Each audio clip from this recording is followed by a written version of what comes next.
La Iglesia Bíblica Guardianes de la Palabra presenta su devocional de hoy.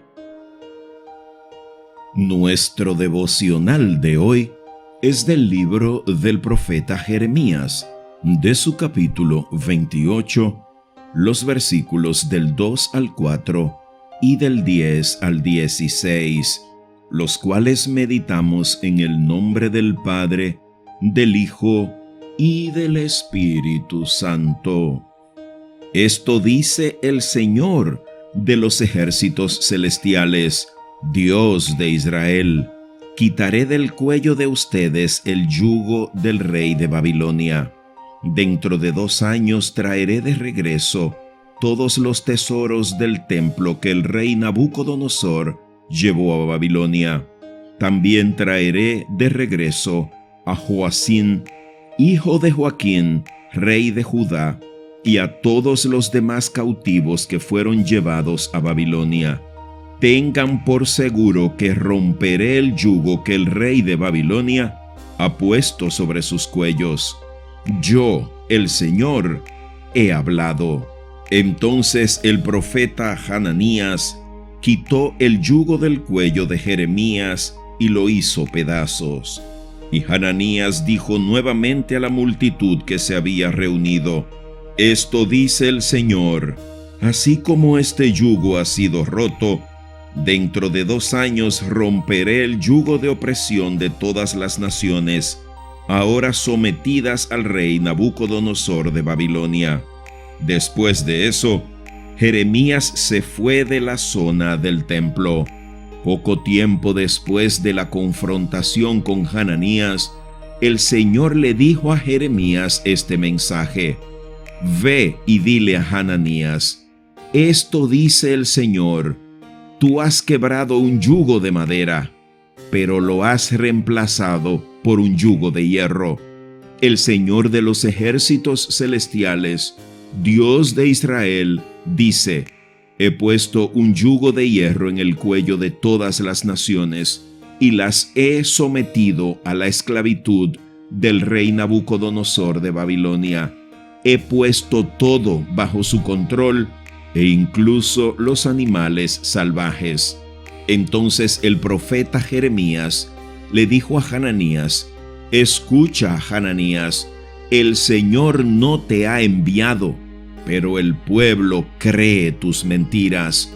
Por lo tanto, esto dice el Señor: debes morir, tu vida terminará este mismo año, porque te rebelaste contra el Señor. Así nos ha hablado hoy nuestro amoroso Padre Celestial. Y cuán propicio es que nosotros, en este tiempo de la historia, dediquemos un tiempo especial en cantidad y en calidad para meditar pasajes como este. Pasajes en los que Dios nos deja grandes advertencias de usurpadores de su puesto. Dios no negocia su primer lugar. En esta etapa de la historia de la salvación, Dios sigue comunicándose, pero no de la misma manera. En un momento, Dios se comunicó con su pueblo por medio de profetas, personas cuya enorme responsabilidad era hablar en nombre de Dios el mensaje de Dios, no lo que ellos querían decir, lo que Dios les mandaba a decir en el momento que les mandaba hablar, frente a quien les mandaba hablar. Y estos profetas no suavizaban el evangelio, no suavizaban el mensaje de Dios para no ofender, sino que declaraban el mensaje revelado por Dios, porque sabían el Dios en nombre de quien hablaban. Conocían el carácter de Dios.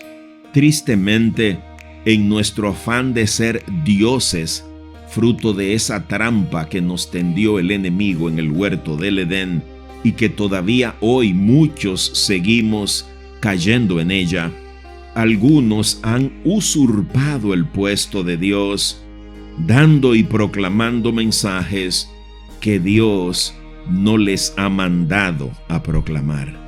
¿Cuánta gente hoy se levanta diciendo que Dios le revela, que Dios le dice, que Dios habla, pero contradicen lo que sí Dios ha revelado en su palabra? Un ejemplo de eso es el caso que nuestro Padre Celestial hoy pone para que reflexionemos en él, como el caso de Ananías, quien proclamó un mensaje en nombre de Dios, pero que no provenía de Dios. Y es importante que nosotros meditemos bien este pasaje por múltiples razones. Yo quiero proponerte con humildad y fe, en esperanza y sumisión a Dios, dos detalles importantes a tomar en cuenta. Y el primero es que Dios no pasa por alto el pecado y por ende nos hace pagar las consecuencias, y más cuando el pecado es intentar ocupar su puesto. El pecado es hablar en nombre de Él, yendo en contra de lo que Él ha revelado. Y en segundo lugar, cuidar de que no caigamos en esa trampa que cayó el pueblo, porque bien dice Jeremías, tú estás hablando mentiras que el pueblo está creyendo. Debemos tener cuidado porque nuestra predicación, nuestro ejemplo, nuestro testimonio puede arrastrar a otros al error y tendremos que rendir cuentas por ellos. Hoy muchos se autodenominan profeta de Dios sin Dios haberle constituido de tal manera. Y Dios, en su infinita sabiduría, para que no nos confundan ni nos engañen, en el libro de Hebreos, en el primer capítulo, los versos 1 y 2 dejan claro que en un momento de la historia Dios habló por boca de los profetas, pero que ahora, en los tiempos postreros, en la última etapa de la historia de la salvación, Dios ha hablado por medio de su Hijo, el profeta, el Rey, el Señor eterno, el que vino a hacer práctica la voz del Padre, el que vino a modelar con el ejemplo el evangelio de salvación, el que está sentado a la derecha del trono de la gracia y quien juzgará a vivos y muertos cumplido el tiempo perfecto. Tengamos cuidado, porque si hay una voz que tú y yo debemos escuchar, es la voz de Cristo. Y ya Él estuvo aquí y dejó por escrito su palabra y ha dicho en el momento propicio, justo antes de irse, que nuestra tarea era construir el reino de Dios sobre la base de su evangelio salvador. Incluso Dios mismo, en el momento de la transfiguración, puedes leerlo en Mateo 17, específicamente en el versículo 5, Dios desde el cielo declara: este es mi Hijo amado, en quien tengo complacencia. A Él escuchen.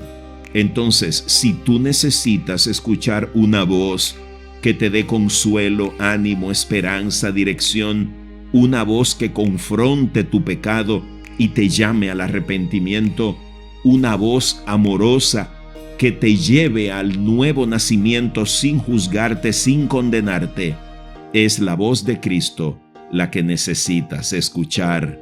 Entonces, tengamos sumo cuidado de las voces que escuchamos y que asumimos como divinas, pues en el nuevo pacto Dios nos ha hablado por medio de Jesús y es por medio de Él que debemos llegar a los pies del trono de la gracia para recibir el perdón, la salvación y la justificación que necesita nuestro ser integral. Si vamos a escuchar a alguien, escuchemos a Cristo, nuestro único Señor y el verdadero y eterno profeta de Dios, para la gloria del Padre y la edificación del pueblo santo. Amén.